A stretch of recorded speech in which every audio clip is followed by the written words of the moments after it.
Hello students, this is Jyotsna and welcome to you all on my YouTube channel Learn with Jyotsna। स्वागत है आप सभी का एक बार फिर से मेरे YouTube चैनल पर, जिसमें आज की क्लास में हम टीचिंग के स्किल्स को यानी शिक्षण के कौशल को डिस्कस करेंगे। अगर हम बात करें शिक्षण के कौशल की, तो शिक्षण की प्रोसेस में शिक्षण के कुछ कौशल होते हैं जिनका उपयोग हम करते हैं शिक्षण को प्रभावशाली बनाने के लिए, और जो शिक्षण के उद्देश्य हैं उनको प्राप्त करने के लिए तथा शिक्षण को सफल बनाने के लिए इन शिक्षण के कौशल का प्रयोग टीचर द्वारा किया जाता है, अर्थात शिक्षक द्वारा किया जाता है। बीके पासी के अकॉर्डिंग अगर हम देखें शिक्षण कौशल का डेफिनेशन, तो शिक्षण कौशल उन परस्पर संबंधित क्रियाओं व व्यवहारों का समूह है जो विद्यार्थी के अधिगम में सहायक है। यानी कि शिक्षण कौशल ऐसी क्रियाएं हैं, एक्टिविटी है जो अपने आप में रिलेटेड है। शिक्षण क्रिया व्यवहारों का समूह है, यानी जो टीचिंग में हम करते हैं, टीचिंग एक्टिविटी है, उनमें इन सब कौशल की ज़रूरत पड़ती है जो विद्यार्थी की लर्निंग को क्या बना देती है, अधिगम को आसान बना देती है और हेल्प करती है सीखने में। एल गेज ने भी एक डेफिनेशन दी है, इसमें दिया गया है शिक्षण कौशल की अनुदेशात्मक क्रियाएं व विधियां हैं जिनका प्रयोग शिक्षक अपनी कक्षा में कर सकता है। ये शिक्षण के सभी विभिन्न स्तरों से संबंधित होती हैं और निरंतर अच्छी निष्पत्ति के रूप में ये प्रयोग की जाती हैं। यानी कि शिक्षण की क्या है, ये शिक्षण के स्तरों को और सभी लेवल पर ये यूज़ की जा सकती हैं, सभी स्तरों से संबंधित होती हैं और शिक्षक की निरंतर निष्पत्ति के रूप में, यानी कॉन्टिन्यूस जो टीचर परफॉर्मेंस दे रहा है उसके रूप में ये होती हैं। शैक्षिक शब्दकोश ने भी एक डेफिनेशन दी है, शिक्षण कौशल जो है वो मानसिक शारीरिक क्रियाओं की क्रमबद्ध एवं समन्वित प्रणाली है। अगर हम कौशल देखें तो कुछ 9 कौशल हम इस क्लास में डिस्कस करेंगे। जो पहला कौशल है वो आपका है प्रस्तावना कौशल। पहला कौशल है आपका प्रस्तावना कौशल। तो प्रस्तावना कौशल के अंतर्गत हम देखेंगे, प्रस्तावना कौशल से अगर हम बात करें तो प्रस्तावना कौशल का मतलब होता है प्रश्न का पूछना। तो इसमें क्या रहता है, इसमें टीचर को ये मतलब इस चीज़ में दक्ष किया जाता है कि भाई वो प्रश्न कैसे पूछेगा, प्रश्न कैसे करेगा क्लासरूम के अंदर।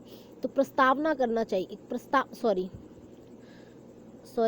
यहाँ मैं देख रही हूँ प्रस्तावना कौशल यानी कि सबसे पहले क्लासरूम में जब शिक्षक जाएगा तो पाठ की प्रस्तावना कैसे करेगा। प्रकरण को पढ़ाने से पहले प्रस्तावना बनानी पड़ती है, रूपरेखा बनानी पड़ती है, बच्चे के पूर्व ज्ञान से संबंधित उससे प्रश्न पूछे जाते हैं और उसका जो नॉलेज होगा उसी से जोड़कर नवीन ज्ञान को पढ़ाया जाता है। प्रस्तावना कौशल में किसी टॉपिक को किसी कहानी के माध्यम से खोजपूर्ण विधि से पूछकर अपनी दृश्य शब्द सामग्री का यूज़ करके भी आप बच्चों को दिखा करके पूछ सकते हैं और उनके ज्ञान का आकलन कर सकते हैं। उसी से जोड़कर आप अपने टॉपिक को, आप अपने नवीन ज्ञान को बच्चे में ट्रांसफ़र कर सकते हैं। तो ये एक कौशल है जो टीचर में होना चाहिए, क्योंकि सबसे पहले आप अगर कोई टॉपिक स्टार्ट करना जा रहे हैं क्लासरूम के अंदर तो आपको प्रस्तावना कौशल का प्रयोग करना ही पड़ेगा।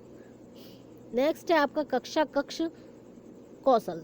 दूसरे नंबर का है क्लासरूम मैनेजमेंट स्किल। ये वो स्किल है जिसका यूज़ एक शिक्षक, अगर आप कुशल शिक्षक हैं तो स्किल्ड टीचर हैं अगर आप, तो उसमें आपको कक्ष का प्रबंधन कौशल आना ही चाहिए। बच्चे के उठने बैठने का तरीका हुआ, बच्चे अनुशासन में हैं, बच्चे रुचि ले रहे हैं, छात्र शिक्षक जो सक्रियता है वो बनी हुई है, ये सब चीज़ें कक्ष प्रबंधन कौशल के अंतर्गत आएगी। ऐसा नहीं है कि भाई आप पढ़ा रहे हैं, कुछ बच्चे सो ही गए हैं, कुछ बच्चे कॉपी में कुछ पेन पेंसिल चला रहे हैं, कुछ आधे बच्चे बातें करने में लगे हैं, पता भी नहीं है कि क्लास में टीचर है भी या नहीं है। तो ऐसी स्थिति में टीचर को इस कौशल में दक्ष होना चाहिए ताकि वह अपने कक्ष को संभाल सके और बच्चे भी अनुशासन में रहे तथा शिक्षण कार्य चलता रहे और शिक्षण के उद्देश्यों की भी पूर्ति होती रहे। थर्ड कौशल है हमारा पुनर्बलन कौशल। पुनर्बलन का मतलब होता है रीइंफोर्समेंट यानी कि गति प्रदान करना। तो पुनर्बलन का प्रयोग करना, पहले से किए गए पुनर्बलन को हटाना। ऐसे मान लीजिए आप किसी बच्चे को शाबाश बोलते हैं या फिर तो किसी बच्चे को दंडित करते हैं या फिर आप उसे गुड, वेरी गुड देते हैं, इस तरीके की चीज़ों को हम बोलते हैं पुनर्बलन, जो बच्चे में गति प्रदान करता है, जो बच्चे को एक्टिवेट कर देता है एकदम से, मतलब बच्चे में सक्रियता ला देता है। तो आप इसका प्रयोग कर सकते हैं भाई पुनर्वलन। जैसे मान लीजिए आप बार बार गुड गुड बोलेंगे, गुड, वेरी गुड, बहुत अच्छा किया, तो बच्चा सुन के भी बोर हो जाएगा। तो आपको जो आपने पुनर्वलन दे रखा है उसको हटाने के लिए आप दूसरा भी कुछ वर्ड यूज़ कर सकते हैं, है ना, सुपर यूज़ कर सकते हैं, एक्सीलेंट यूज़ कर सकते हैं। तो इस तरीके की चीज़ें छात्र शिक्षक की अनुक्रिया बनी रहे। एक तो शाब्दिक पुनर्वलन जैसे मैंने भी बताया कि गुड दे सकते हैं, गुड बोल सकते हैं। एक अशाब्दिक होता है, जैसे मान लीजिए आप एक लाइक का सिंबल भी बच्चे के सामने बना सकते हैं, तो ये भी आपका एक क्या है, एक टाइप का पुनर्वलन है। ठीक है, थर्ड फोर्थ, अब आपका फोर्थ नंबर का देख लीजिए। फोर्थ कौशल है जो स्किल है वो ब्लैक बोर्ड स्किल। शिक्षक का ब्लैक बोर्ड पर लिखना भी एक कौशल है। सीधी लाइन में रखें, एक एंगल होता है आपका जिसको हम कहते हैं कि भाई कोण बना होना चाहिए, शिक्षण मतलब श्यामपट्ट का सही तरीके से यूज़ करना चाहिए, सीधी लाइन में लिखना चाहिए और इधर इधर ना लिखें, बीच में ज़्यादातर चीज़ें लिखें। बीच में कोई टीचर यहाँ पे शिफ्ट कर देते, कोई यहाँ से लिखते लिखते यहाँ पहुँच जाते हैं। तो ये सब चीज़ें क्या हैं, ये वो स्किल्ड टीचर की पहचान नहीं है। तो श्यामपट्ट कौशल टीचर को आना ही चाहिए अगर आप शिक्षण करने जा रहे हैं। शिक्षण प्रक्रिया के दौरान श्यामपट्ट का सही तरीके से प्रयोग करना ही श्यामपट्ट कौशल के अंतर्गत आता है।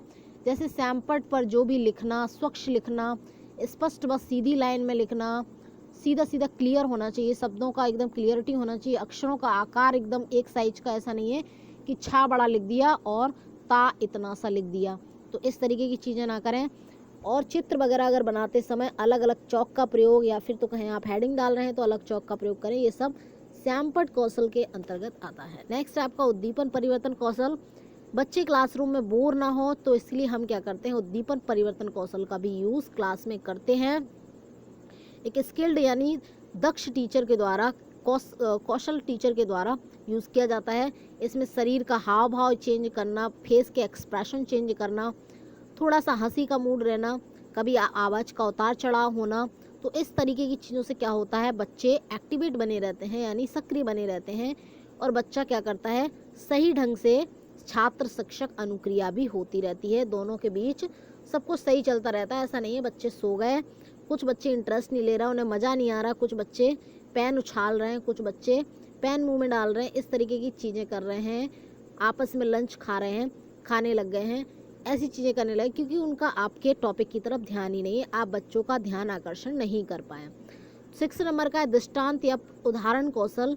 ये भी एक कौशल है भाई, एग्जाम्पल कौशल के आप एग्जाम्पल बच्चे के सामने पेश करेंगे। तो कैसे करेंगे, यदि किसी प्रकरण को बच्चे को समझ नहीं आ रहा है, उदाहरण के माध्यम से उसे आप दिखाकर या वर्णन करके आप उसे कहानी के माध्यम से, कोई मानचित्र के माध्यम से, वास्तविक उदाहरण देकर, रियल लाइफ के उदाहरण देकर, या फिर बच्चों में अवधारणा स्पष्ट हो सके, जिससे बच्चों में क्या हो सके, कोई कॉन्सेप्ट है वो क्लियर हो सके और उसका निष्पादन भी बच्चे द्वारा किया जा सके। निष्पादन यानी परफॉर्मेंस देना भी बच्चे द्वारा किया जा सके।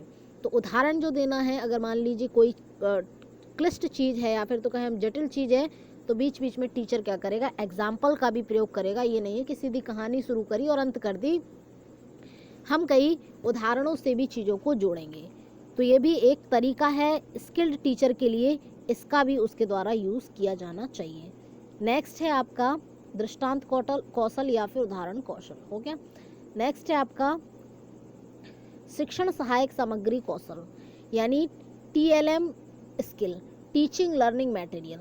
तो ऐसा नहीं है क्लास में आप हमेशा जाएं, कभी ना भी क्या पॉसिबल हो तो हर रोज़, क्योंकि कक्षा ज़्यादातर समावेशी होगी और समावेशी कक्षा में आपको सभी छात्रों की आवश्यकताओं का ध्यान रखना है, सभी को साथ लेके चलना है। तो ऐसी स्थिति में क्या करना होगा, आपको टीचर होने के नाते सभी बच्चों की आवश्यकताओं के अनुसार दृश्य शब्द सामग्री या फिर पेपर की कटिंग हो सके, या फिर हो सके आप भाई पेपर की कटिंग के साथ आप क्या कर सकते हैं, आप कुछ ऐसी चीज़ें जैसे मान लीजिए मैप लेके जा रहे हो, आप रियल ऑब्जेक्ट रियलिया लेके जा रहे हैं, तो इस तरीके की चीज़ें आप क्लास में हमेशा यूज़ करें। दृश्य शब्द सामग्री का हमेशा यूज़ करें।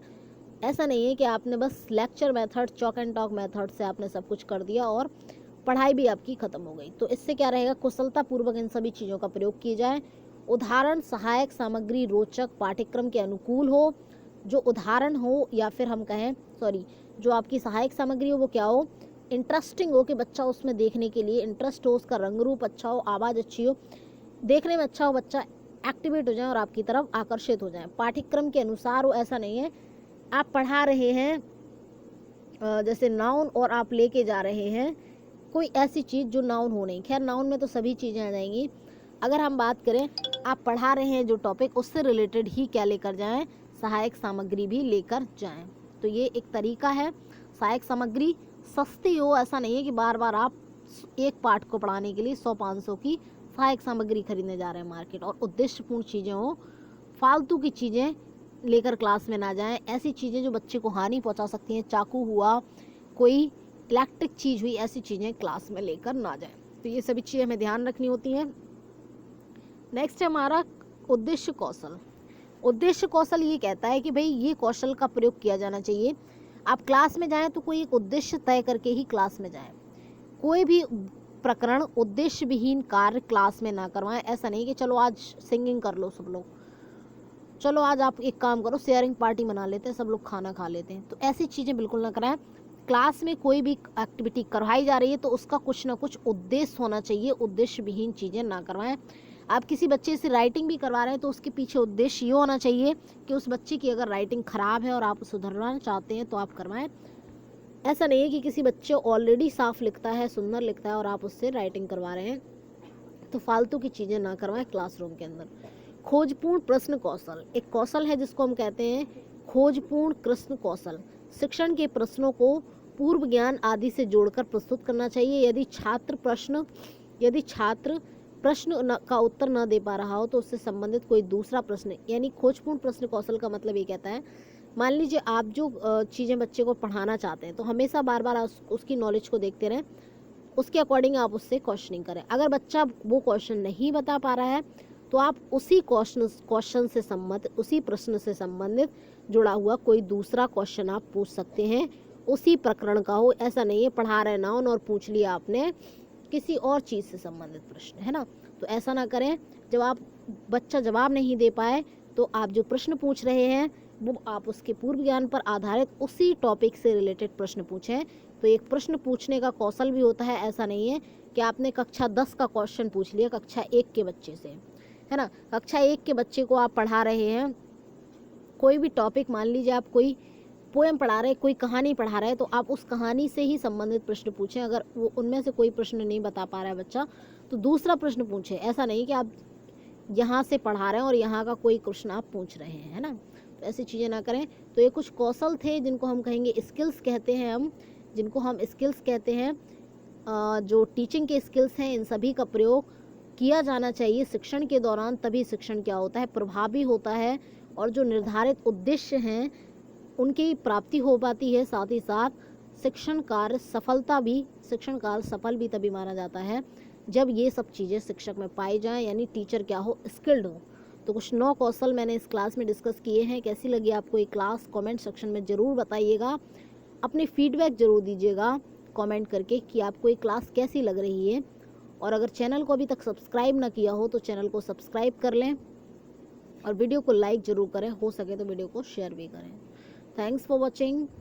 बस आज की क्लास में इतना ही था, मिलेंगे फिर नेक्स्ट क्लास में। थैंक्स सभी को।